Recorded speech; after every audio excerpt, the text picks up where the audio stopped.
The piano keys felt cold under my fingertips, colder than they'd ever been in the 12 years I'd been teaching. I pressed middle C and listened to the note die in the empty studio, swallowed by silence thick enough to suffocate. Outside, November rain hammered against the windows of my basement apartment in South Boston, turning the world into a watercolor blur of grays and darker grays. My phone buzzed for the 14th time in an hour. Yuri.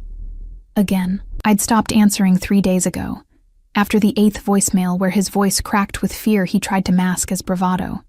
22 years old and still so stupidly convinced he could fix his mistakes by making bigger ones. The borrowed money had started small, he'd sworn. Just enough to cover rent after he'd lost his job at the warehouse. Then the interest had compounded.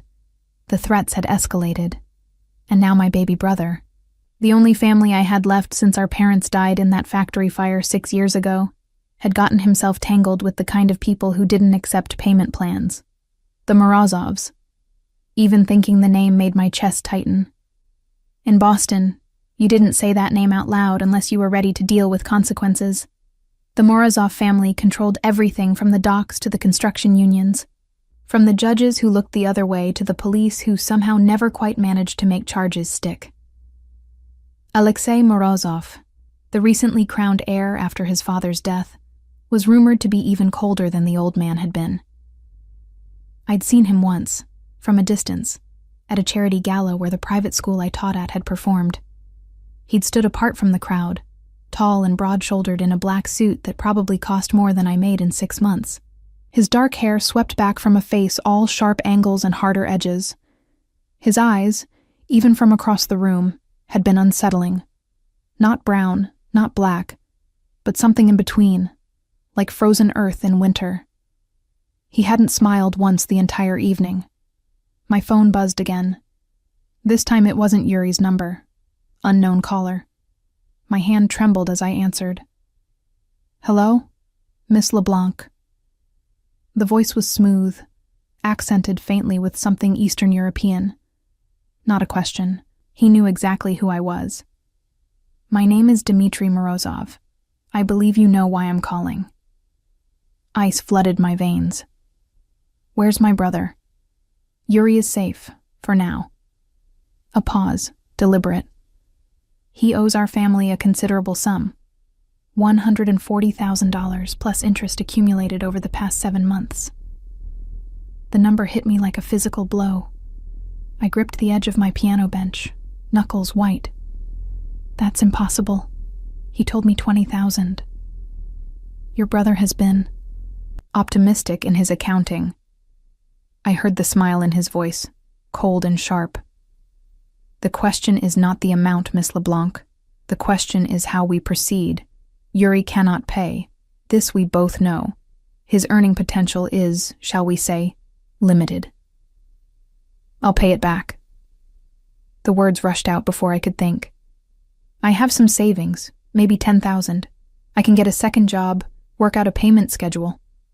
We are not a bank, Miss LeBlanc. His tone hardened.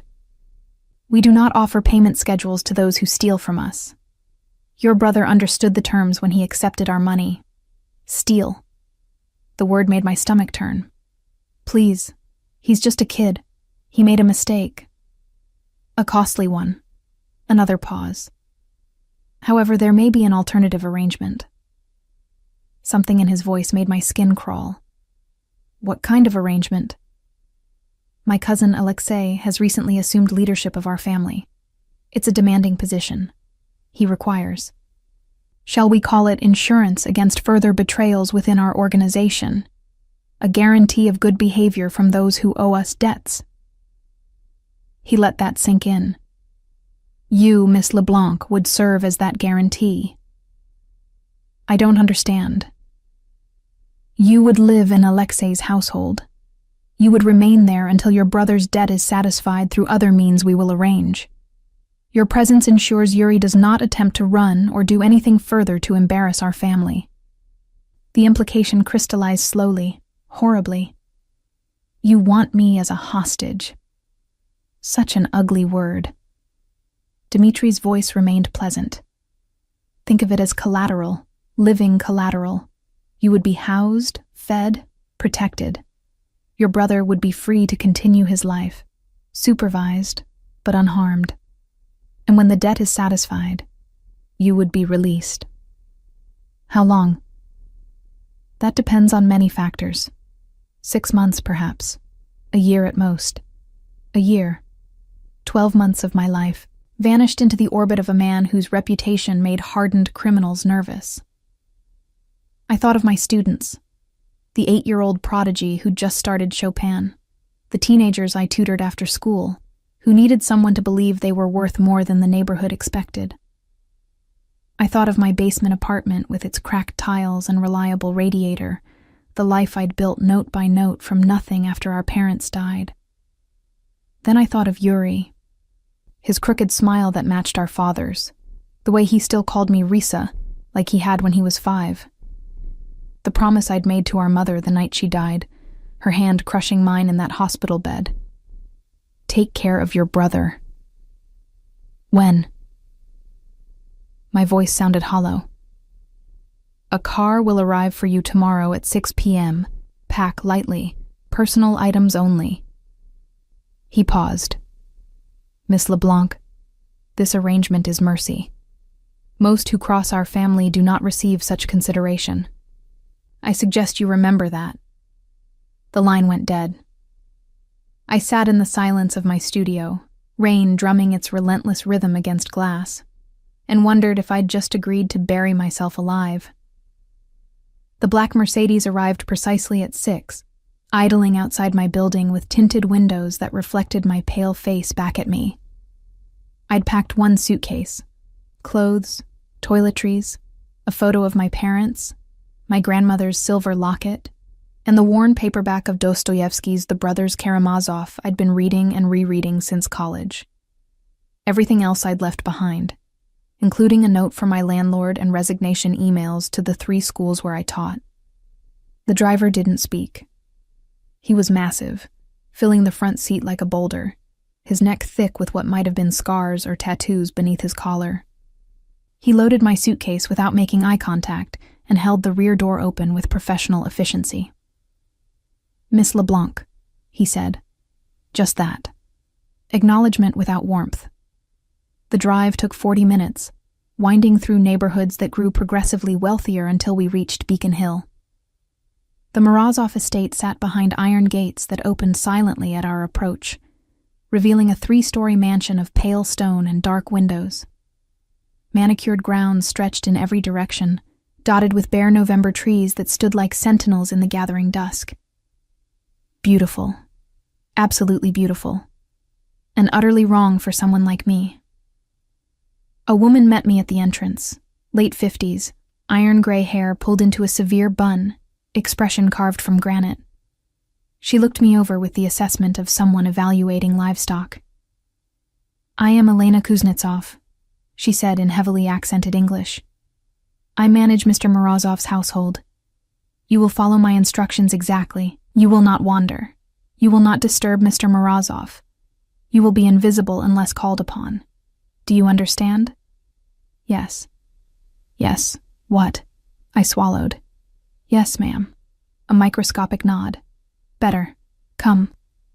She led me through hallways that smelled of lemon polish and old money, past rooms I caught only glimpses of, a library with floor-to-ceiling shelves, a formal dining room with a table that could seat 20, a sitting room with furniture that belonged in a museum. Everything was pristine, untouched, as if the house were a stage set rather than a home. My room was on the 3rd floor, at the end of a long corridor. Small but not cramped, with a single bed, a dresser, a writing desk by the window that overlooked the back gardens. The walls were cream-colored and bare. Anonymous, like a high-end hotel room designed to be forgotten. Dinner is at 7 in the staff dining room. You eat with the household staff. Breakfast at 6, lunch at noon. You do not take meals in your room. Elena's eyes were chips of flint. Mr. Morozov's private quarters are on the 2nd floor, east wing. You do not enter that wing for any reason. The library, conservatory, and back gardens are accessible during daylight hours. Otherwise, you remain in your room or the staff areas. Questions? When will I see my brother? You won't. She said it flatly, without sympathy. Part of the arrangement is no contact. He knows you are here. That is sufficient. My throat tightened. For how long?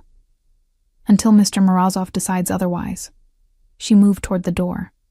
Unpack. Dinner in 30 minutes. Do not be late. I met the household staff that first night around a table in a windowless room adjacent to the kitchen. There was Elena, who presided over the meal with silent authority. Dmitri, the driver who'd collected me. A cook named Irina who had kind eyes and flour permanently embedded under her fingernails. 2 younger women, Anya and Svetlana, who cleaned and did laundry and whispered to each other in rapid Russian, and Victor, the groundskeeper, who looked like he could uproot trees with his bare hands. They were polite but distant, asking no questions about why I was there. In their world, I suspected, it was safer not to know. I didn't see Alexei Morozov that night, or the next, or the week after that. He was a ghost in his own home, departing early and returning late, his presence marked only by the sound of doors closing, by Elena's sudden tensing when his car pulled up the drive, by the way the household rearranged itself around his invisible orbit. The days developed a rhythm. I woke at dawn and walked the gardens until breakfast. The November cold was bitter but clean, scrubbing my lungs of the stale air of captivity. After breakfast, I was left largely alone, so I gravitated to the library. Vast, beautiful, filled with books in at least 6 languages, many of them first editions that probably cost more than my annual salary. I read because it was the only thing that kept me from thinking too hard about the bars of my gilded cage. It was in the library, 2 weeks into my captivity, that I first heard them. Children's voices, high and bright, echoing from somewhere below. I followed the sound to a door I'd assumed was a closet, but which opened onto a narrow staircase descending to what must have been servants' quarters in an earlier era. At the bottom, I found a large common room where Irina sat at an old upright piano, her young daughter and son beside her. The girl, maybe 9, was attempting to pick out "Mary Had a Little Lamb" with 2 fingers. The boy, younger, watched with rapt attention. "I'm sorry," I said from the doorway. "I heard the piano." Irina looked up, startled, then wary. "Miss LeBlanc, the children practice here sometimes. I hope the noise does not disturb you." "No, not at all." I stepped closer, drawn despite myself. "I teach piano, taught," I corrected. "May I?" She hesitated, protective, then nodded. I slid onto the bench beside the girl. Natasha, Irina introduced her, and showed her how to curve her fingers, how to let her wrist float. Within 10 minutes, she was playing the simple melody smoothly. Her smile was incandescent. "You will teach her?" Irina asked, her voice careful.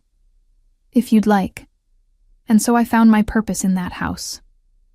Every afternoon, I descended to that forgotten common room and taught Natasha and her brother Mikhail. Natasha was a natural, with perfect pitch and the kind of determination that would take her far. Mikhail had less talent, but infinite enthusiasm. Working with them reminded me who I was beneath the label of collateral, of guarantee, of living insurance against bad debts. I was still a teacher, still myself. The weeks blurred. Thanksgiving came and went, marked only by an elaborate meal I ate with the staff, while Alexei dined alone in the formal dining room. December arrived with early snow. I'd been in the Morozov household for exactly 4 months when I saw him for the first time up close. I'd been in the library, shelving books I'd finished reading, when the door opened without warning. I turned, and there he was. Alexei Morozov was taller than I'd realized from that distant glimpse at the gala. 6'3" at least, with the kind of build that came from discipline rather than vanity. Broad shoulders tapering to a lean waist, strength evident in the way he carried himself. His dark hair was shorter now, almost military in its precision. But it was his eyes that stopped me cold. Not brown, not black. Gray. Storm gray, like winter seas. Fixed on me with an intensity that made my breath catch. "You're Larissa LeBlanc." Not a question. Yes. I forced myself to meet his gaze, refusing to look away first. "Mr. Morozov, you've been teaching Irina's children." My heart stuttered. Had I overstepped? Violated some unspoken rule? Yes. "I'm sorry if..." "Don't apologize." He moved into the room, each step measured, predatory. "Natasha has been practicing Beethoven. I heard her this morning." I blinked. "You heard her from all the way upstairs?" "I hear everything in this house." He stopped a few feet away, close enough that I caught the scent of his cologne, something with cedar and smoke. "Elena tells me you haven't asked for anything. No phone calls, no visitors, no requests of any kind. What would be the point?" Something flickered in those gray eyes. "Most people in your position complain, demand, threaten. I'm not most people." "No." He studied me like I was a puzzle he couldn't quite solve. "You're not." The silence stretched between us, taut and strange. I should have looked away, should have lowered my gaze, shown deference, but something stubborn in me refused. "Your brother is well," Alexei said finally, "in case you wondered." Relief flooded through me so suddenly I had to grip the bookshelf for balance. "Thank you." "Don't thank me. It's not kindness. It's insurance." His voice hardened. "You stay compliant. He stays safe. That's the arrangement." "I understand." "Do you?" He stepped closer. Too close. I could see the faint scar bisecting his left eyebrow, the slight shadow of stubble along his jaw despite it being barely noon. "You don't seem afraid enough. Would you prefer me terrified?" The words escaped before I could stop them. For a long moment he simply stared at me. Then, impossibly, the corner of his mouth twitched. Not quite a smile. Something darker, more complicated. "You sing," he said, changing direction, "when you think no one's listening. In the gardens. Sometimes in here." Heat crept up my neck. "I didn't realize anyone could hear." "I can. You have a beautiful voice."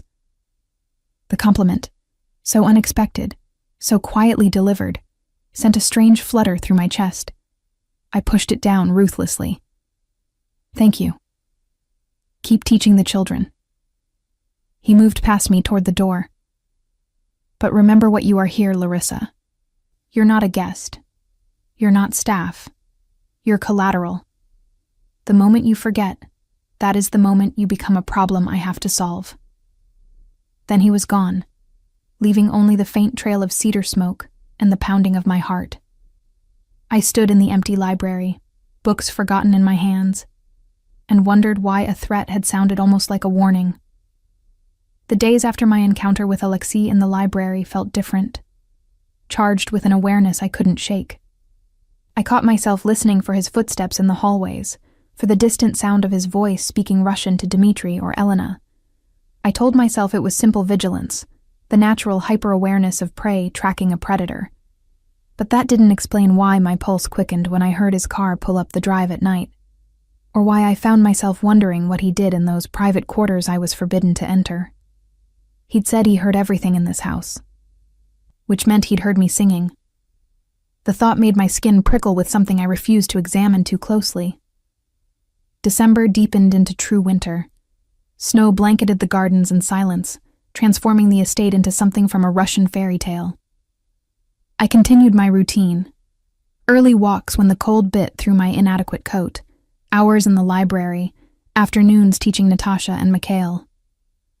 The children had become the bright spots in my gilded captivity. Natasha was advancing rapidly, her small fingers flying through Bach conventions with increasing confidence. Mikhail had abandoned piano in favor of begging me to teach him songs, which I did, his off-key but enthusiastic renditions of folk tunes echoing through the servants' quarters. Irina watched these lessons with something like gratitude, mixed with worry. "You are kind to them," she said one afternoon as we prepared tea after the children had gone to play. "But Miss LeBlanc, you should not become too attached. When Mr. Morozov releases you—" "I know." I wrapped my hands around the warm mug. "This is temporary." But even as I said it, I wondered. 4 months had passed. Dimitri's original estimate of 6 months to a year loomed. But I'd heard nothing about my brother's debt, about any progress toward my release. I existed in a strange limbo, neither prisoner nor free, neither servant nor guest. I saw Alexei 3 more times that month, always unexpectedly. The first time, I was in the conservatory, a glass-walled room off the south side of the house that I'd discovered held a grand piano, a Steinway so perfectly maintained it sang under my fingers. Elena had said nothing about the conservatory being off-limits, so I'd claimed it as my own in the late afternoons when the winter sun slanted through the glass and turned everything golden. I was playing Chopin's Nocturne in E-flat major, lost in the melody's melancholy beauty, when I felt eyes on me. My hands stilled on the keys, and I turned to find Alexei standing in the doorway. "Don't stop." His voice was quiet, almost gentle. My heart hammered, but I turned back to the piano and continued. I felt his presence like a physical weight as he moved into the room, as he settled into one of the chairs positioned to face the piano. I played the piece through to its conclusion, the final notes hanging in the air between us. "You're classically trained," he observed. "Juilliard. Dropped out after my 2nd year when my parents died." I don't know why I told him that. The information felt too personal, too revealing. "Why piano?" I ran my fingers over the keys without pressing them. My grandmother was a concert pianist in Moscow before she emigrated.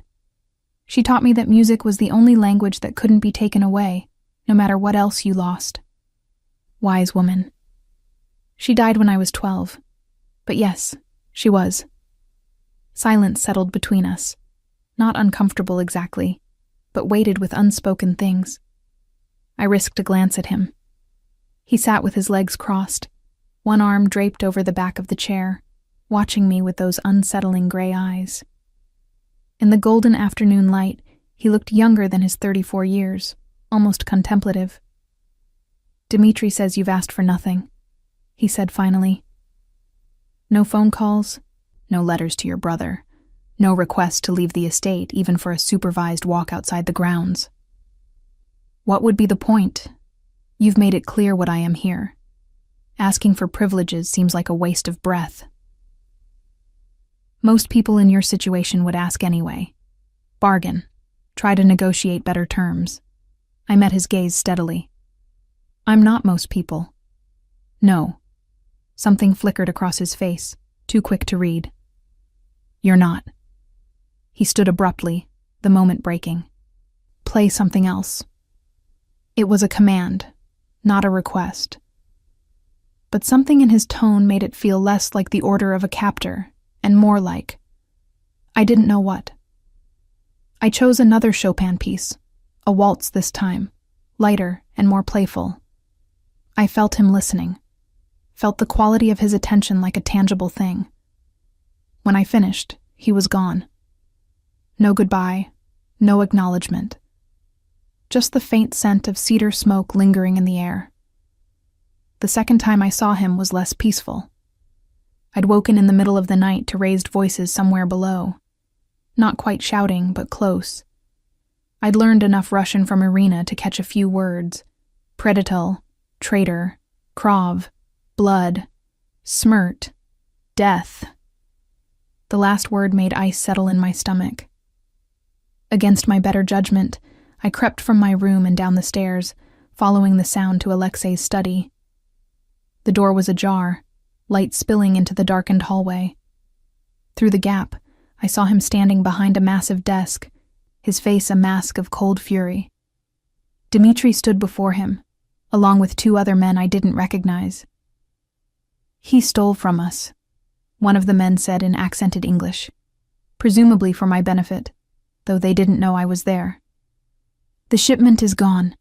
$3 million worth of—" "I know what it's worth." Alexei's voice was ice. "What I want to know is how Petrov thought he could do this and live." "He has family," Dmitri said quietly. "A wife, children, which he should have considered before betraying us." Alexei poured himself a drink, the amber liquid catching the light. "Make an example, but make it clean. I don't want this traced back to us."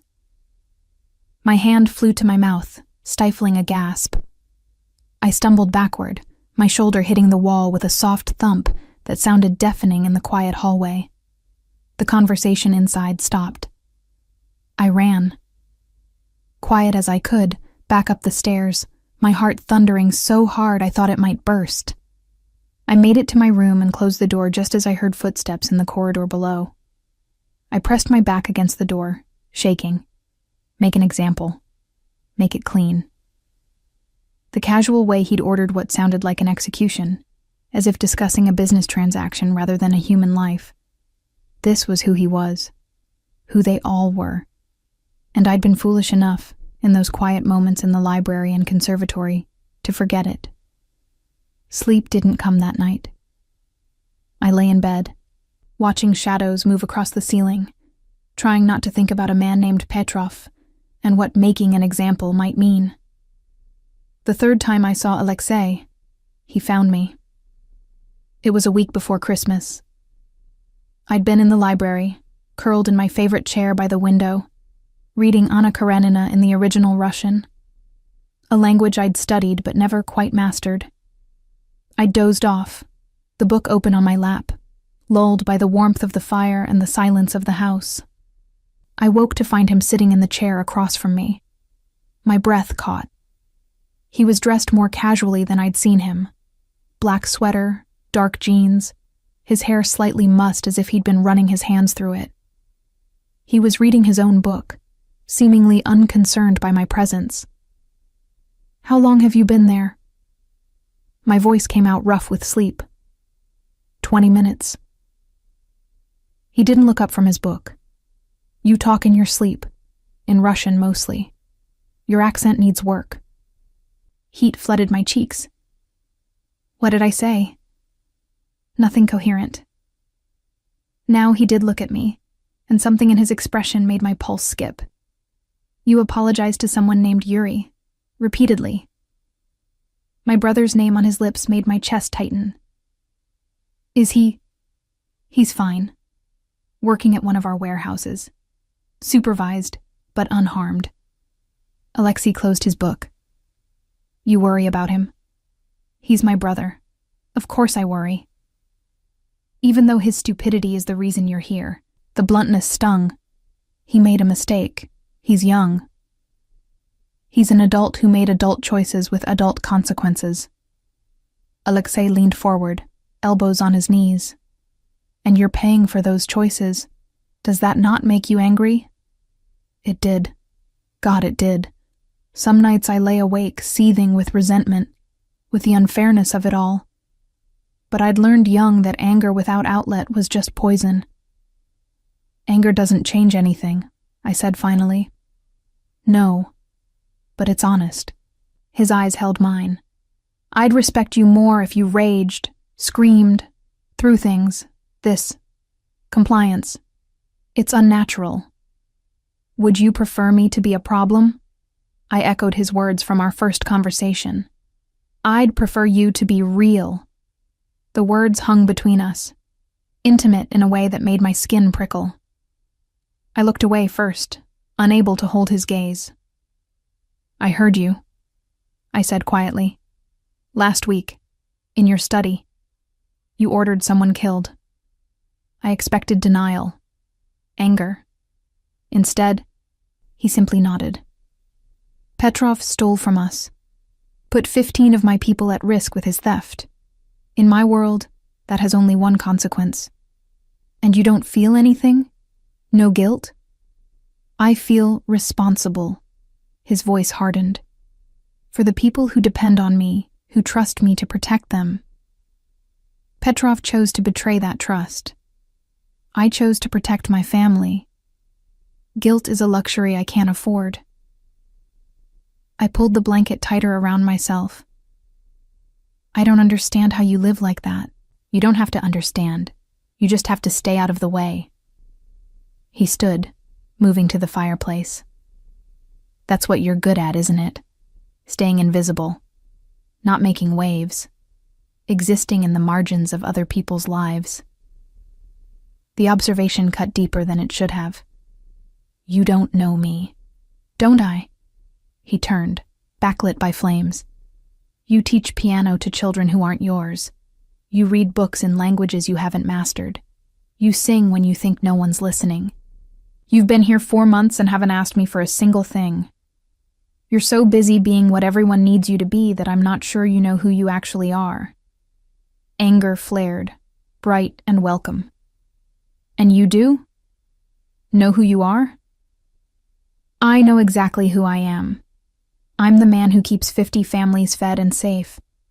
I'm the man who makes hard decisions so others don't have to. I'm the man who inherited an empire built on blood and is trying to keep it from drowning in more. He moved closer. I know my purpose.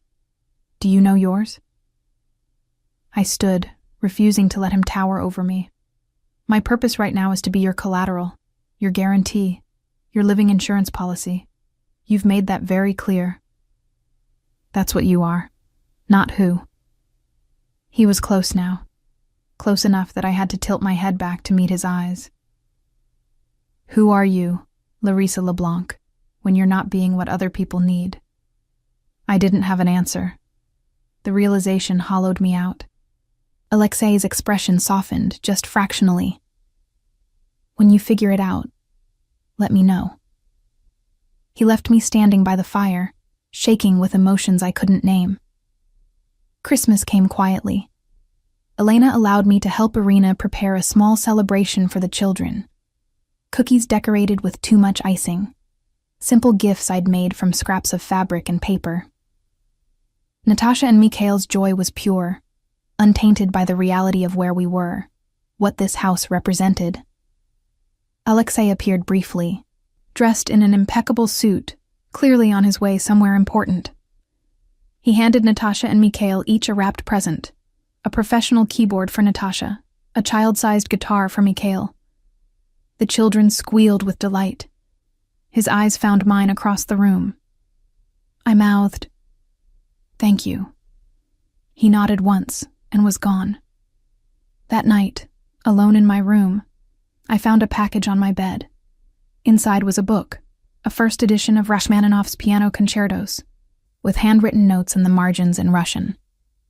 The inscription on the flyleaf read, "To Katya, who made even the hardest pieces sing. With love, Grandmother Morozov." His grandmother's book. He'd given me his grandmother's book. I sat on the edge of my bed, the volume cradled in my hands, and felt something crack open in my chest. Something dangerous and foolish and completely unwelcome. I was beginning to understand Alexei Morozov. Worse, I was beginning to care. And in this house, caring was the most dangerous thing I could do. January arrived with bitter cold, and the strange realization that I'd been in the Morozov house for 5 months.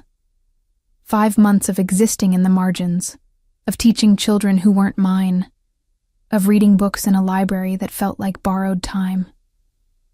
5 months of catching glimpses of a man I was supposed to fear, but instead found myself thinking about at odd hours.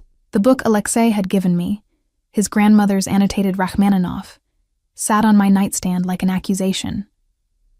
I played through the concertos in the conservatory, following her notes, her insights into phrasing and dynamics. She'd been brilliant. The marginalia revealed a mind that understood music not as performance, but as conversation, as prayer. I wondered if Alexei knew what he'd given me. If he understood that this wasn't just a book, but a piece of his history, his family. I wondered why he'd thought I deserved it. The household had settled into a rhythm around me. Elena no longer watched me with quite so much suspicion. Irina invited me to share tea with her after the children's lessons. Even Dmitri, the taciturn driver, had nodded a greeting when we passed in the hallway. But Alexei remained a ghost, a presence felt more than seen. I heard him on phone calls conducted in rapid Russian. I smelled cedar smoke in rooms he'd recently left. Once, I found a coffee cup still warm in the library, abandoned on the table beside a legal document in Cyrillic that I quickly stopped trying to read. It was Dmitri, the cousin who'd first contacted me about the arrangement, who broke the pattern. I encountered him in the library on a gray afternoon in mid-January. I'd been shelving books when he appeared in the doorway, his expression pleasant, but his eyes calculating in a way that made my instincts scream. "Miss LeBlanc, how are you settling in?" I set down the books I'd been holding. "Well enough, thank you. I hear you've been teaching Irina's children. How charitable." He moved into the room, his movements fluid, almost lazy. My cousin has always had a weakness for charity cases. Something in his tone set my teeth on edge. "Is there something I can help you with, Mr. Morozov?" "Dmitri, please. We're practically family now." His smile didn't reach his eyes. "I wanted to check on you. Ensure you're being treated well. After all, your comfort reflects on our family's honor." "I have no complaints." "No?" He picked up a book from the table, examining it with feigned interest. 5 months is a long time to be separated from your life, your brother, your students. Don't you miss them?" "Of course." I kept my voice neutral, but I understand the terms of the arrangement. Such acceptance. Admirable. He set the book down with deliberate care. "Though I wonder, does Alexei appreciate your compliance? Or does he simply take it for granted?" I didn't answer. Dmitri smiled. "He's always been like that, you know, taking things for granted. His father's empire, handed to him on a silver platter. The loyalty of men twice his age who should have inherited leadership. Even you, a beautiful, educated woman living under his roof, and he barely acknowledges your existence." The implication in his words made my skin crawl. "Mr. Morozov." "Dmitri," he corrected, moving closer. "I'm not like my cousin, Miss LeBlanc. I see you. I appreciate what you've sacrificed. If you ever need anything at all, I hope you'll come to me." Before I could respond, Alexei's voice cut through the room like a blade. "Dmitri." We both turned. Alexei stood in the doorway, his expression neutral, but his eyes hard as flint. He looked between us, taking in the distance, or lack thereof, between Dmitri and me.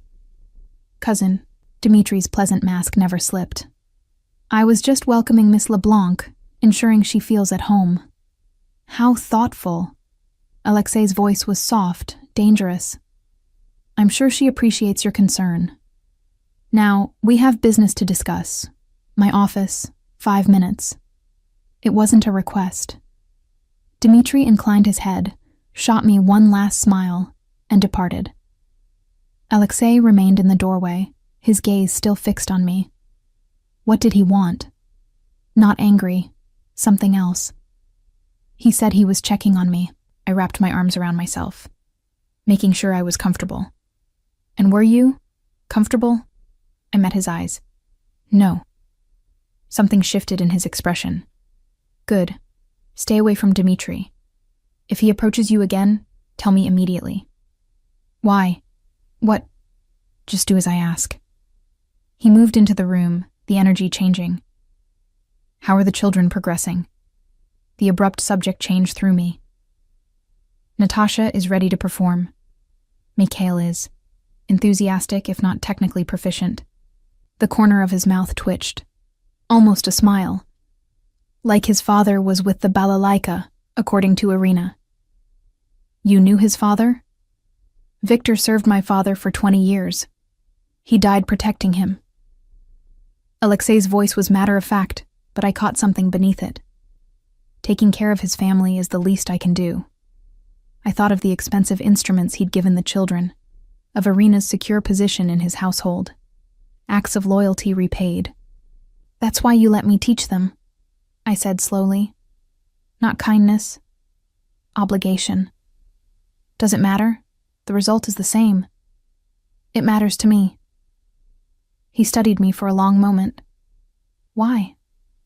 Because I'd like to think some things in this house aren't transactions, aren't just business.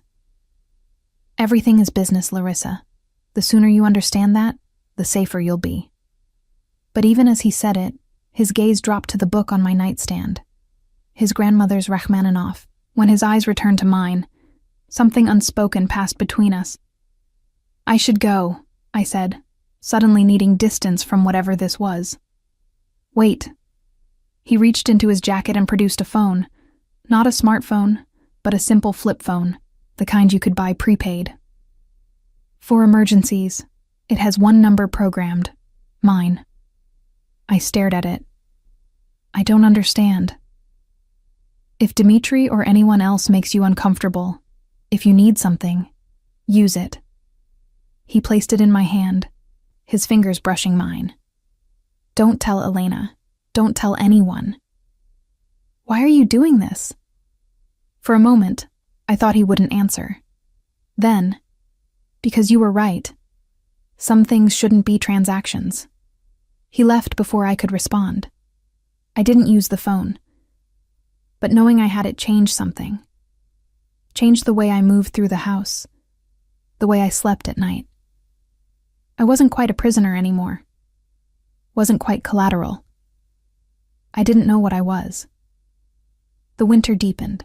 I played piano for hours in the conservatory, working through the Rachmaninoff concertos, losing myself in the complexity of the compositions. Sometimes I felt eyes on me, and would turn to find Alexei standing in the doorway, listening. He never said anything, just nodded and moved on. But those moments accumulated, built into something I didn't want to examine. Then came the night of February 10th, when everything changed. I'd gone to bed early, exhausted from a long afternoon teaching Natasha a particularly difficult Chopin etude. I was nearly asleep when raised voices jerked me awake. Not from downstairs this time, but from the hallway outside my room. Telling you it's a mistake to trust him. A woman's voice, unfamiliar. Your opinion is noted. Alexei, cold as winter stone. He's been meeting with the Volkov family 3 times in the past month. The woman again. He's planning something. Dmitri is ambitious. I've known this since we were children. It doesn't make him a traitor. Ambition and loyalty aren't the same thing, Alexei. A pause. Then, I'll handle it. Footsteps receded. I lay in the darkness, my heart pounding. Dmitri. The Volkov family. I'd heard that name whispered by the staff, always with fear. A rival organization. One that had been at war with the Morozovs for decades. I thought of Dmitri's calculating eyes. His comments about Alexei taking things for granted. His suggestion that I come to him if I needed anything. The phone Alexei had given me sat in my nightstand drawer. I reached for it, then hesitated. What would I even say? That I'd overheard a conversation I wasn't supposed to hear? That I had a bad feeling about his cousin? I put the phone back and tried to sleep. The next 2 weeks passed in uneasy normalcy. I watched Dmitri more carefully now, noticed how he moved through the house with proprietary ease, how he spoke to the staff with an authority that almost rivaled Alexei's. I noticed how Alexei watched him in return, his expression revealing nothing. Something was building. I could feel it like the pressure before a storm. It was Irina who confirmed my suspicions. Miss LeBlanc, she said one afternoon as we prepared tea after the children's lesson, I must ask you something. Her tone made me set down the kettle. Of course, if you were to overhear something important, would you tell Mr. Alexei? My pulse quickened. What kind of something? She twisted her hands together. My Victor, before he died, he made me promise. If I ever learned of threats to Mr. Alexei's father, I should warn him. Now Mr. Alexei leads the family, and I think the promise still holds. Irina, what did you hear? Dmitry Morozov. He was speaking on the phone 3 days ago. I was cleaning the hallway outside his quarters. He did not know I was there. She lowered her voice. He spoke of a celebration. Mr. Alexei's birthday is in 2 weeks. There will be a party, many important families attending. And Dmitry said. She swallowed hard. He said it would be perfect timing, that no one would suspect, that by the end of the night leadership would change hands. Ice flooded my veins. He's planning to kill Alexei. I do not know for certain, but Miss LeBlanc, I am frightened. If I go to Mr. Alexei and I am wrong, Dmitry will know I spoke against him. My children, I'll tell him. The words came without thought. I'll use the phone he gave me. Dmitry doesn't know about it. Relief washed over her features. Thank you. Thank you. That night, alone in my room, I stared at the phone for 20 minutes before I found the courage to flip it open and press the single programmed number. He answered on the second ring. Larissa. Just my name, but the way he said it made my breath catch. I need to talk to you. In person. It's important. A pause. The library. 10 minutes. He was waiting when I arrived, standing by the fire, still dressed in the suit he'd worn to whatever meeting had kept him out until midnight. His tie was loosened, his jacket discarded. He looked tired in a way I'd never seen him look. What's wrong? Direct. No pretense. I told him everything. Irina's warning, the overheard phone call, Dmitry's meeting with the Volkovs, the woman's concern from 2 weeks ago. I watched his expression shift from attention to calculation to something harder, darker. When I finished, he was silent for a long moment. Irina is certain of what she heard? Yes, and I trust her. Why? He turned to face me fully. Because she's kind to you? Because she lets you teach her children? Because she loved her husband and he loved your father? Because she's been loyal to this family for 20 years. Because she's risking everything telling you this. I moved closer. And because I've watched Dmitry. The way he looks at you. The way he moves through this house like he already owns it. He's planning something. I feel it. Alexei's jaw tightened. Your feelings aren't evidence. No. But they're not nothing either. I held his gaze. You gave me this phone for emergencies. This is an emergency. He studied me for what felt like an eternity. Then, if you're wrong, if this is some misunderstanding or paranoia, then I'm wrong. But if I'm right and I said nothing, and something happened to you. I stopped, startled by the intensity of emotion in my own voice. You'd care? His voice was soft, dangerous. If something happened to me, I should have lied, should have said something neutral, safe. Instead, yes. The word hung between us, too honest, too raw. Alexei moved closer, closing the distance until we were almost touching. Why? I'm your captor, the man keeping you here against your will. The reason you've lost 5 months of your life. I know what you are. My voice shook. I've known from the beginning, but I also know. I see. I struggled for words. You gave me your grandmother's book. You bought instruments for children who mean nothing to you except that their father died protecting yours. You hear me singing when I think I'm alone. You're not just what you do. You're more than that. His hand came up to cup my face, thumb brushing my cheekbone. You're wrong. I'm exactly what I do. Nothing more. I don't believe you." "Then you're a fool." But there was no heat in it. His thumb traced my lower lip, featherlight. A beautiful, stubborn, impossible fool. I should have stepped back, should have remembered what I was to him: collateral, guarantee, living insurance. Instead, I leaned into his touch. "Alexei." The study door burst open. Dmitri rushed in, his face pale. "Boss, we have a problem. The shipment from Gdansk." He stopped, taking in the scene.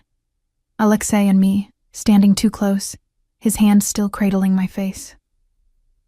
Dmitri's expression shifted, calculation replacing surprise. "I'm sorry. I didn't realize you were occupied." Alexei dropped his hand, stepping back. His voice was ice. "What about Gdansk?" "Customs seized the container. The contact you'd arranged to smooth things over is claiming he never received payment." "Impossible. I wired the money myself." "That's what I thought, which is why I think we should discuss this. Privately." Dmitri's gaze flicked to me, dismissive. Larissa was just leaving. Alexei's tone was perfectly neutral, but I caught the warning in his eyes. "We'll continue our conversation later." I nodded, not trusting my voice, and left. Behind me, I heard Dmitri's voice, casual and concerned. "Cousin, we need to talk about security. I'm worried there may be leaks in the organization." I walked back to my room on shaking legs, Irina's warning echoing in my mind. By the end of the night, leadership would change hands. Alexei's birthday party was in 12 days, and I had the terrible feeling that time was running out. The days leading to Alexei's birthday party passed with excruciating slowness. I watched Dmitri move through the house with increasing confidence, noticed how he inserted himself into conversations, how he questioned Alexei's decisions with a tone just shy of insubordination. I watched Alexei tolerate it with the patience of a man playing a longer game than anyone else could see. I didn't know if he believed my warning. He hadn't mentioned our conversation in the library, hadn't acknowledged the moment when his hand had cradled my face and the world had narrowed to just the two of us. He'd retreated into cold professionalism, into the role of untouchable leader. It made my chest ache in ways I refused to examine. The household buzzed with preparations for the party. Elena commanded an army of additional staff brought in to clean, polish, and prepare the mansion for the influx of guests. The formal dining room was opened and set with china that probably cost more than my yearly salary. Crystal chandeliers were cleaned until they sparkled. The ballroom, a room I hadn't even known existed, was transformed into something from a fairy tale. I helped where I could, grateful for the distraction. Irina and I worked together arranging flowers, our hands moving in practiced rhythm while she whispered updates. "Dmitri has been meeting with the head of security," she murmured, her eyes on the roses she was trimming. I heard him say that, certain. Adjustments needed to be made for the party, for Mr. Alexei's protection. My hands stilled. What kind of adjustments? I do not know, but Miss LeBlanc, I am frightened. If Dmitri suspects that I overheard. He doesn't. I kept my voice low. And even if he did, Alexei won't let anything happen to you or the children. You trust him? Not a question, an observation. Did I? Trust implied a kind of faith that seemed foolish given my circumstances. But when I thought of Alexei, I didn't think of my captor. I thought of the man who'd given me his grandmother's book, who listened when I played piano, whose eyes had held something almost vulnerable when I'd admitted I would care if something happened to him. Yes, I said quietly. I trust him. Irina's expression softened. He is not like his father.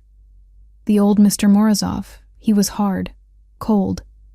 But Alexei, he has his grandmother's heart beneath all that ice. I thought of the annotations in the Rachmaninoff book, of a woman who'd understood music as conversation, as prayer.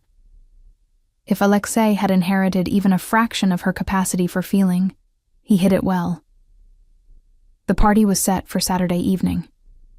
By Friday morning, the tension in the house had reached a breaking point. I saw it in the way Dmitri smiled too widely, in the way Alexei's shoulders carried a new tightness, in the way the security detail had doubled without anyone officially acknowledging it.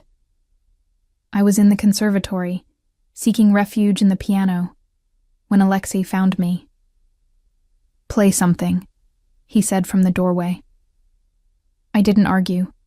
I played Rachmaninoff's Prelude in C-sharp minor, the piece his grandmother had annotated most heavily. Her notes spoke of darkness and light, of finding beauty and melancholy.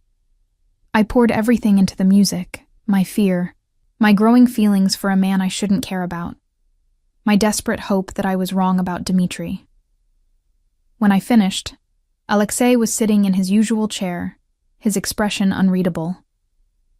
"Tomorrow night," he said without preamble, "I want you to stay in your room, no matter what you hear, no matter what happens. Promise me." My heart stuttered. "You believe me? About Dmitri?" "I've had him watched since our conversation. The evidence is concerning." He leaned forward, elbows on his knees. "There will be security everywhere. I'll be protected. But I need to know you're safe." "Why do you care?" The question escaped before I could stop it. "I'm just collateral. Remember?" His eyes met mine, gray as winter storms. "You haven't been just anything in a long time." The admission hung between us, weighted with everything we hadn't said. "Alexei, promise me, Larissa. Promise me you'll stay in your room." I should have agreed. Should have taken the easy out, the safe option. Instead, what if something goes wrong? What if you need... I won't need anything except the knowledge that you're safe. He stood, moving closer. "You've already given me the warning. You've already done more than anyone should ask of their captive. Don't risk yourself further. Because I'm valuable collateral? Because you matter." The words came out rough, almost angry. "To the children. To Irina. To..." He stopped, jaw tightening. "To you?" I supplied softly. He closed his eyes briefly, and when he opened them, the vulnerability in his expression nearly undid me. I don't have the luxury of allowing people to matter. Everyone who matters becomes a target, a weakness to be exploited. You've been safe precisely because no one knows what you've become to me. And what have I become?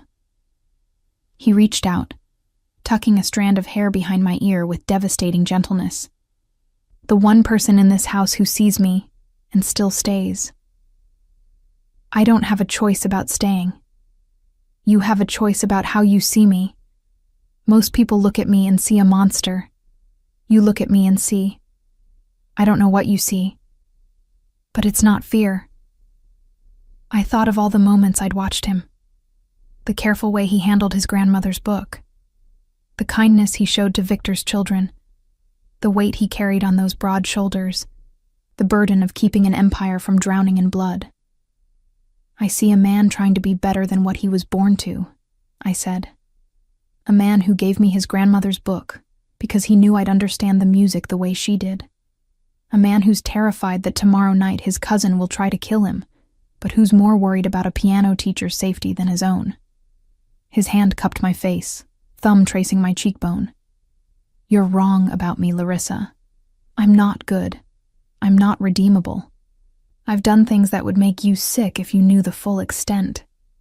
I know what you are. I've known from the beginning. Then why? His voice cracked slightly. Why do you look at me like that? Like what? Like I'm worth saving. My breath caught. I covered his hand with mine, pressing it more firmly against my face. Because you are. For a long moment, we stood frozen, the conservatory quiet except for our breathing. Then Alexei leaned down slowly, giving me every opportunity to pull away. I didn't. His lips brushed mine, soft, questioning. I answered by rising on my toes, by wrapping my hand around the back of his neck, by kissing him with all the complicated, impossible feelings I'd been fighting for months. He made a sound low in his throat and pulled me closer, one arm banding around my waist. The kiss deepened, became something desperate and honest. This wasn't captor and captive. This was two people who'd been circling each other for months, finally allowing themselves to collide. When we broke apart, both breathing hard, his forehead rested against mine. "I can't keep you," he whispered, "even if I wanted to. You deserve better than this life, better than me. Don't I get a say in what I deserve?" "No, because you'd choose wrong." He pressed one more kiss to my forehead, achingly gentle.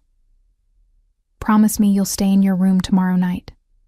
I wanted to argue, wanted to tell him I was done being obedient, done staying out of the way, but the plea in his eyes unmade me.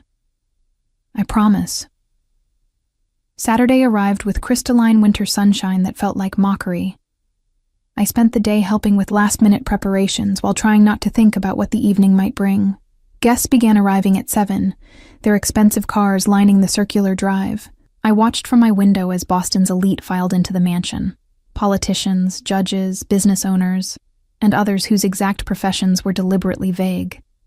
This was Alexi's world. Power and danger wrapped in elegant clothing, violence lurking beneath polite conversation. At 8, I heard music start below, the string quartet Elena had hired. At 9, I heard laughter and the clink of glasses. At 10, someone gave a toast. I couldn't make out the words, but I heard Alexei's name and the resulting applause. At 10:30, I heard a sound that made my blood run cold. A woman's scream, cut short. The music stopped abruptly. Shouts in Russian and English, overlapping. I was on my feet and out my door before I remembered my promise. The house was chaos. Guests flooded the hallways, security shouting for people to evacuate. I fought against the tide, searching for Alexei in the mass of panicked bodies. Then I saw him. He was in the grand hallway at the base of the stairs, Dmitri beside him, both of them surrounded by security. They appeared to be arguing about something. Dmitri's face was flushed, his voice carrying, "Need to get you to the safe room now." "I'm not hiding from threats in my own house," Alexei countered. That's when I saw him. A man on the second-floor balcony, moving with purpose through the fleeing guests. His hand went to his jacket, and I saw the glint of metal. A gun. Time seemed to slow. I saw the man's arm extend, saw him sight down the barrel, saw Dmitri step subtly aside, leaving Alexei exposed. I was running before conscious thought caught up with my body. "Alexei!" I screamed his name as I threw myself forward. His head turned, eyes widening as he saw me. I crashed into him with all my weight, sending us both sprawling. The gunshot was deafening in the enclosed space, and something white-hot tore through my shoulder. I heard Alexei shouting, heard more gunshots, heard screams.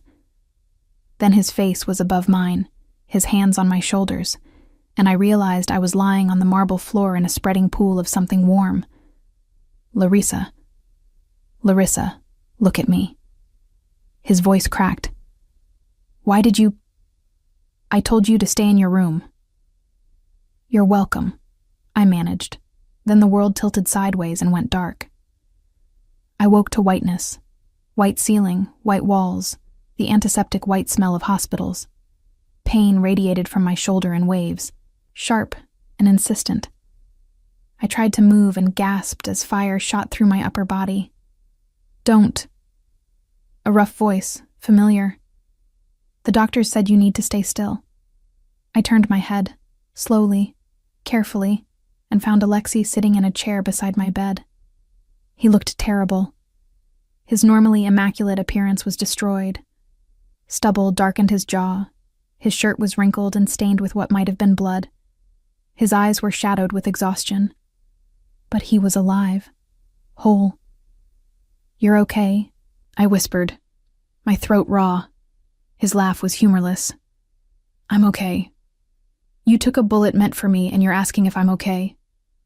Memories filtered back. The party, the gunman, throwing myself at Alexei, the impact and burn of the bullet. Dmitri, I said. He stepped aside. He knew. I know. Alexei's voice was flat, deadly. The gunman was one of his people, brought in as extra security for the party. Dmitri had positioned himself perfectly to give the shooter a clear line of sight. If you hadn't. He stopped, jaw clenched. The bullet would have hit me center mass. Is he dead? Shot while trying to escape. His eyes met mine. By my hand. I should have felt horror. Should have recoiled from the casual admission of killing his own cousin. Instead, I felt only relief. Good. Alexei's eyebrows rose slightly. Good. He was going to kill you. He deserved what he got. I tried to sit up and immediately regretted it as pain lanced through me. Stop moving. Alexei stood, pressing a button for the nurse. You were in surgery for 3 hours. The bullet shattered your clavicle, damaged muscle and tissue. You're lucky to be alive. How long have I been unconscious? 2 days. He sat back down heavily, as if standing had taken all his energy. You spiked a fever after surgery. The doctors were worried about infection, sepsis. He ran a hand through his hair, the gesture uncharacteristically uncertain. I thought I'd lost you. The raw admission hung in the air between us. I reached out with my good hand, finding his.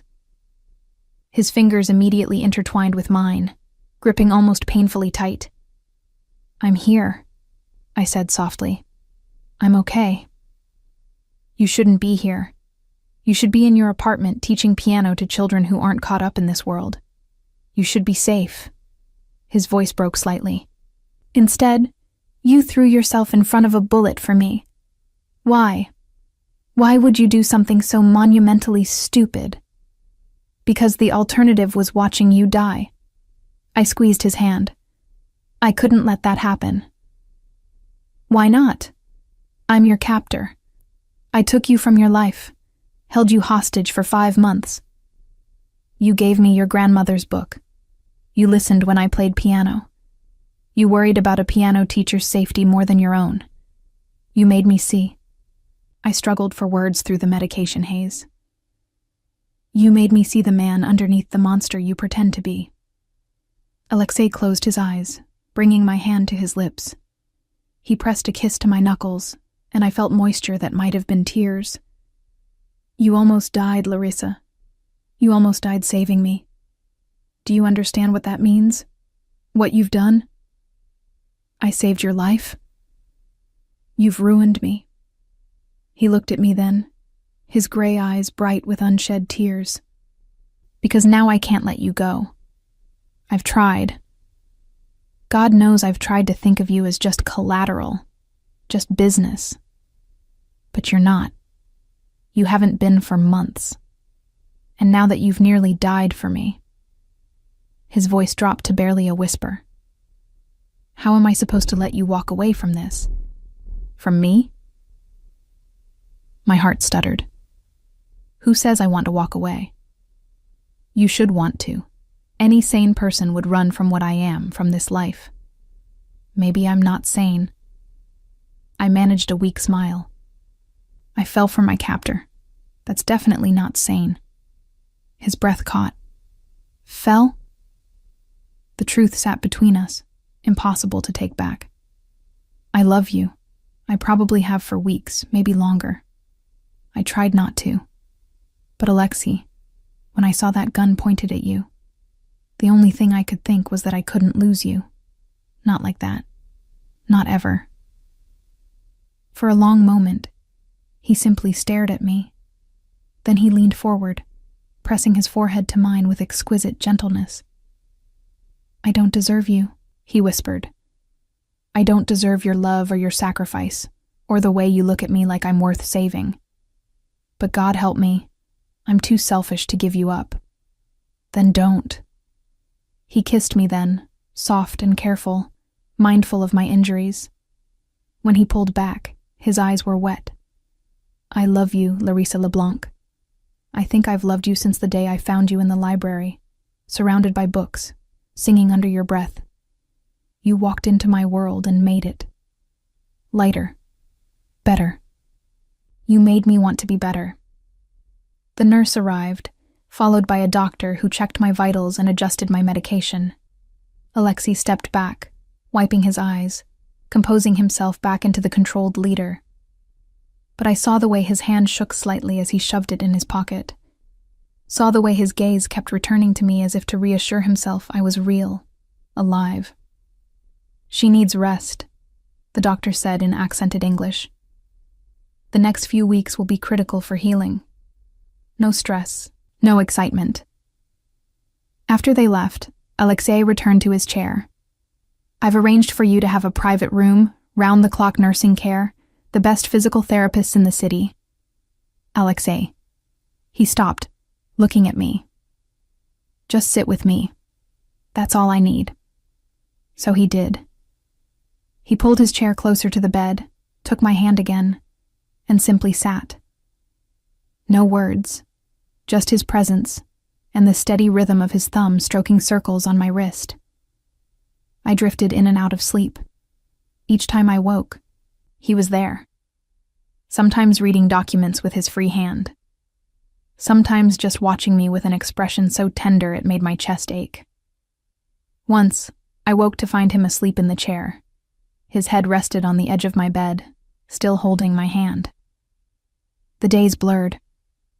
Alexei rarely left except when forced to attend to unavoidable business. He brought books for me to read, had the hospital bring in a small keyboard so I could play with one hand when I was strong enough.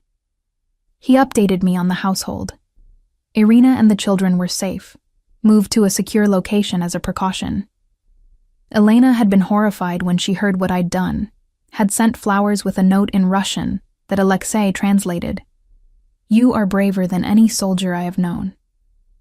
A week after I'd been shot, Alexei arrived with a serious expression and a manila envelope. What's that? I asked, trying to sit up straighter in the bed. He helped me adjust the pillows, then sat beside me on the mattress. Your brother's debt. It's paid. My breath caught. What? The $140,000, plus interest, settled in full as of this morning. He opened the envelope and showed me documents, transaction receipts, a notarized letter confirming the debt was satisfied. How? I paid it, from my personal accounts, not family money. Yuri is free. The contract binding you to my household is void. He set the envelope aside and took both my hands in his, careful of my injured shoulder. You're free, Larissa. You can leave whenever you want. Go back to your apartment, your students, your life. I've arranged for compensation, enough to cover your lost wages and then some. You never have to see me again if you don't want to. I stared at him, trying to process what he was saying. Free. The word I'd been longing to hear for 5 months. The release I'd dreamed of, so why did it feel like my heart was breaking? What if I don't want to leave? I whispered. His eyes closed briefly. Don't say that because you feel obligated. Don't stay because you think you owe me. I'm not. I squeezed his hands. Alexei, look at me. He did, and I saw fear there. Real, genuine fear that undid me completely.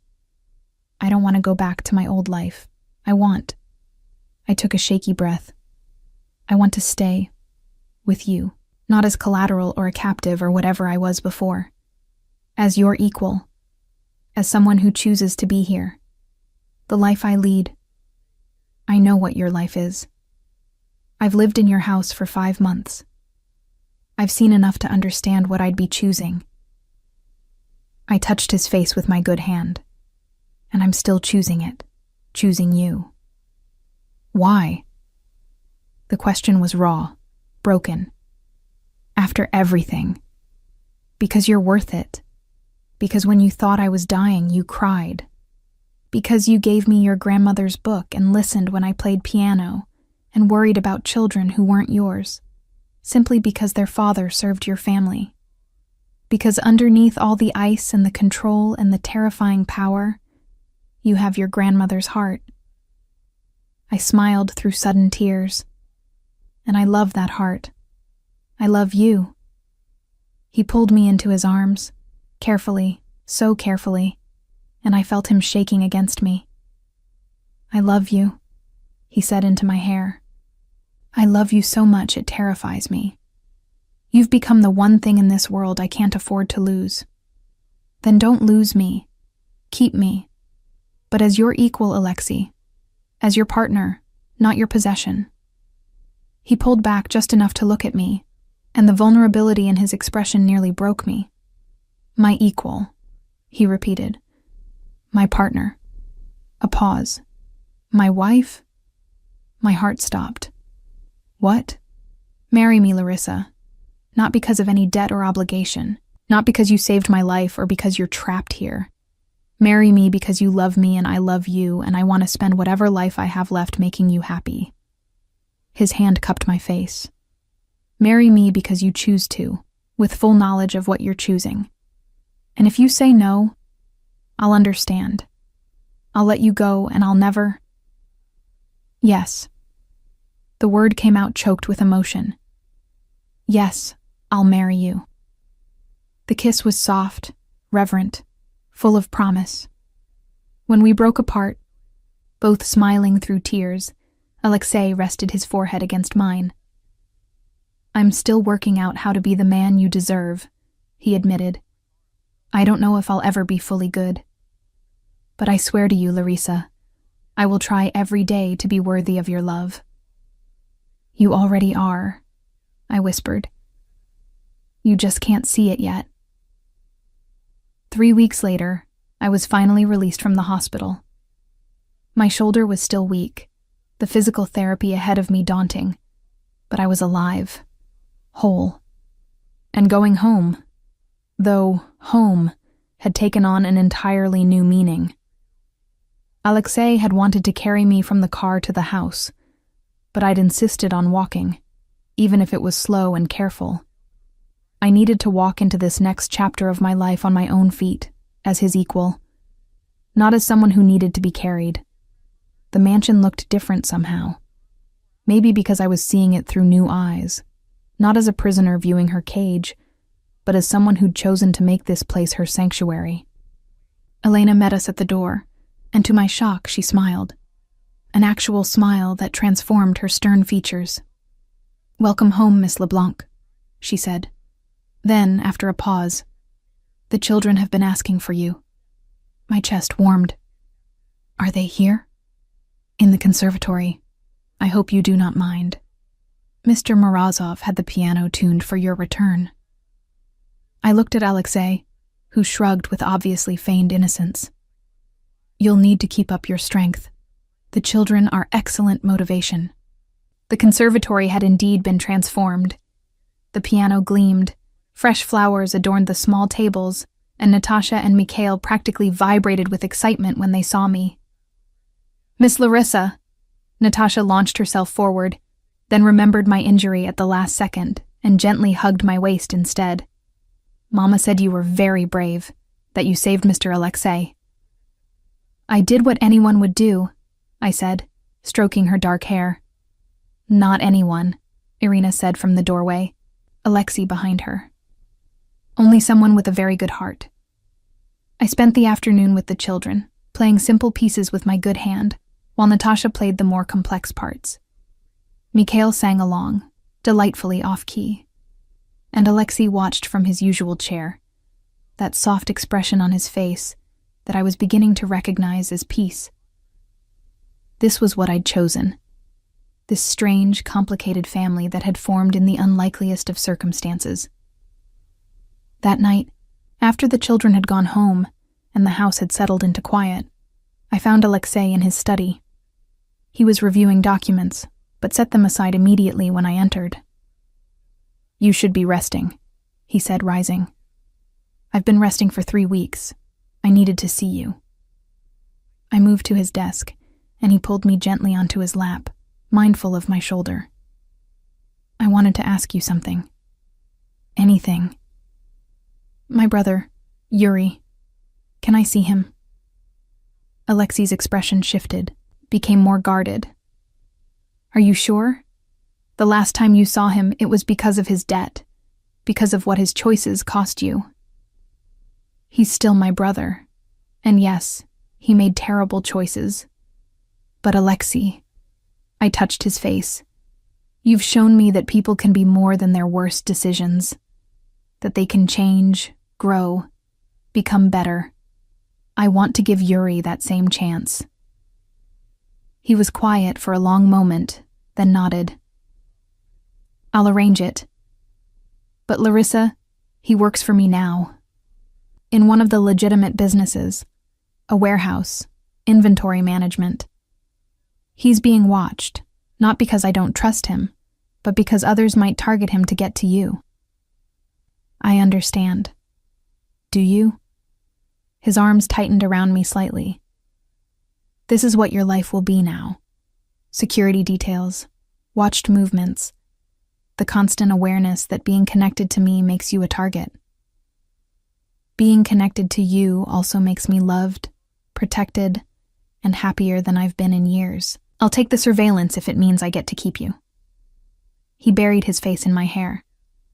"I don't know what I did to deserve you. You gave a scared piano teacher a place to hide. You let her teach your cook's children. You listened when she played piano and sang when she thought no one was listening. You gave her your grandmother's book." I turned in his lap to face him more fully. "You saw her, Alexei. Really saw her.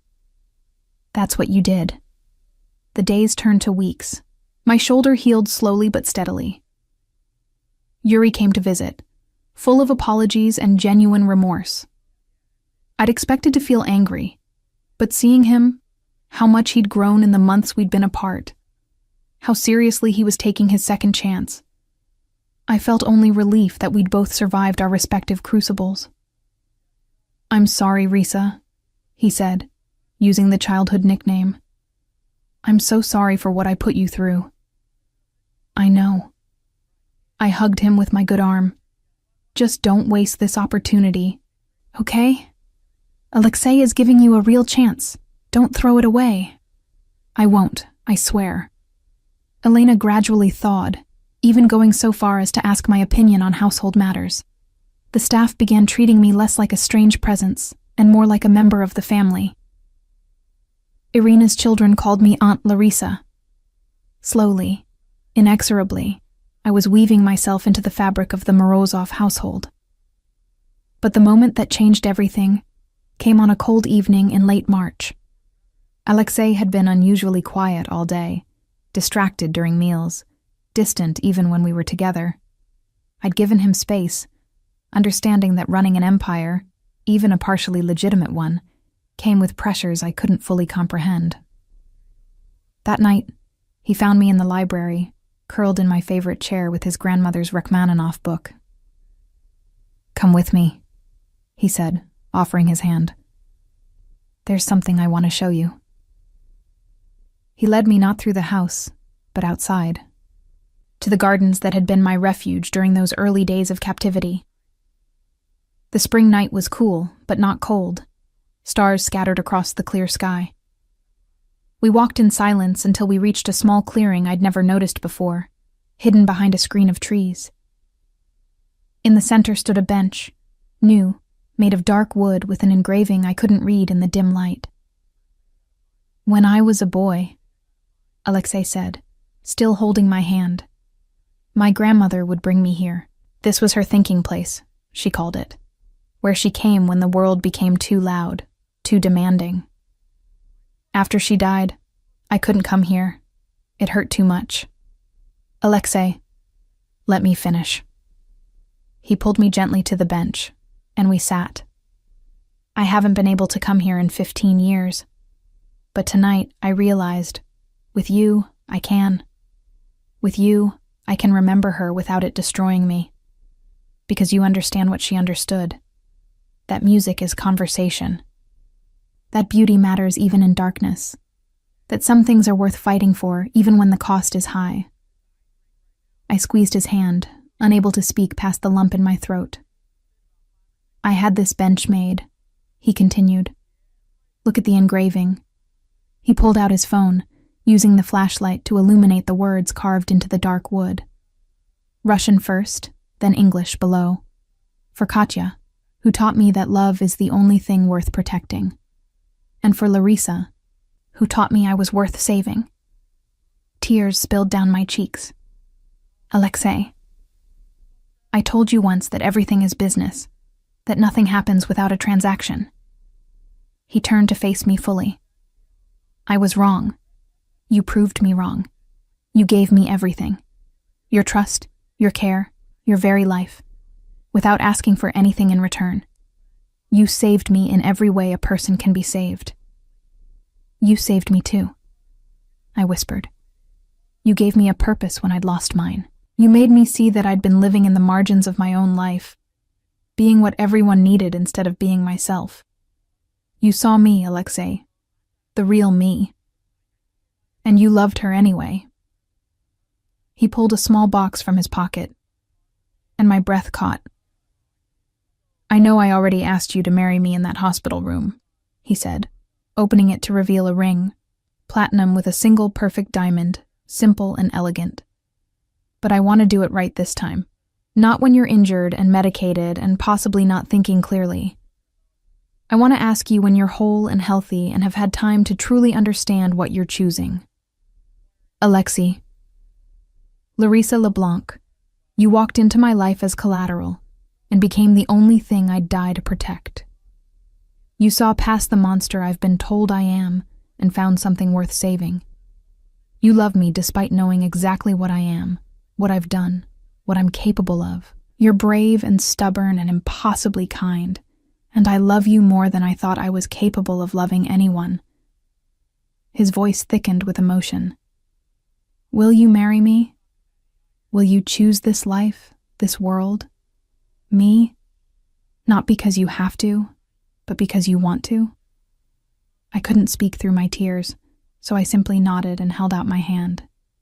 He slid the ring onto my finger with shaking hands, then pulled me into his arms. Carefully, always so careful of my healing shoulder.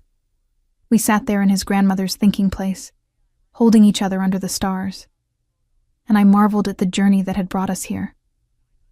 I choose you, I whispered into his chest. Every day, in every way, I choose us. Thank God, he murmured against my hair. Thank God. We were married 6 weeks later in a small ceremony in the conservatory, surrounded by the people who mattered, Irina and her children, Elena, who'd become something like a protective aunt, Yuri, who cried through the entire ceremony, and a handful of Alexei's most trusted people. I wore a simple silk dress the color of cream, carried a bouquet of the wildflowers that grew in the gardens. Alexei wore a dark suit and looked at me like I'd hung the moon. When the officiant pronounced us husband and wife, when Alexei kissed me with a gentleness that belied his reputation, I felt the final chains of my past life fall away. I was no longer Larissa LeBlanc, piano teacher, sister, survivor. I was Larissa Morozov, wife, chosen family, woman who'd found love in the most unexpected place. As we walked back down the aisle, really just the path between chairs in the conservatory, Natasha played a simple wedding march on the piano. I caught Alexei's eye and saw them shining with unshed tears. I love you, he mouthed. I love you too, I mouthed back. That night, alone in our room, not the guest room where I'd spent months as a captive, but the master suite that was now truly ours, Alexei pulled me close. I have something to tell you, he said, his voice serious enough to make my heart skip. About the business. I tensed. What about it? I'm transitioning out of the less legitimate aspects. It will take time, years probably, These kinds of connections don't disappear overnight. But I'm working with federal investigators, providing information about other organizations in exchange for immunity for my people. I pulled back to look at him. You're cooperating with the police. With the FBI, it's complicated, dangerous. But Larissa, I meant what I said about being worthy of you. I can't undo the things I've done, but I can stop doing them. I can build something better. For us. For the family we might have someday. Family. The word settled in my chest, warm and terrifying and wonderful. That's why you were so distracted last week, I said, understanding dawning. You were meeting with them. He nodded. I wanted to tell you, but I needed to make sure the arrangements were solid first. I won't pretend this makes me suddenly clean. The things I've done, the blood on my hands, that doesn't wash off. But going forward, the Morozov name can mean something different, something better. I took his face in my hands, forcing him to meet my gaze. You're already better, Alexei. You're already more than what you were born to be, and I'm so proud of you for taking this step. You made it possible. You made me believe I could be more than my father's son. He kissed me softly. Thank you for saving me. In every way. Thank you for seeing me. For making me believe I was worth more than the margins. We held each other as the night deepened around us.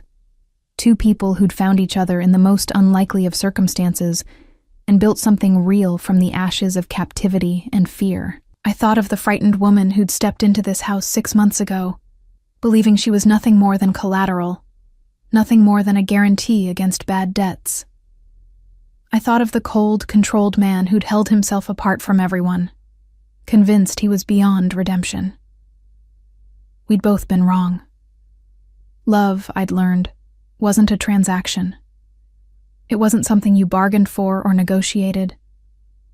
It was something that crept up on you in quiet moments, while playing piano, while teaching children, while watching someone cry at the thought of losing you.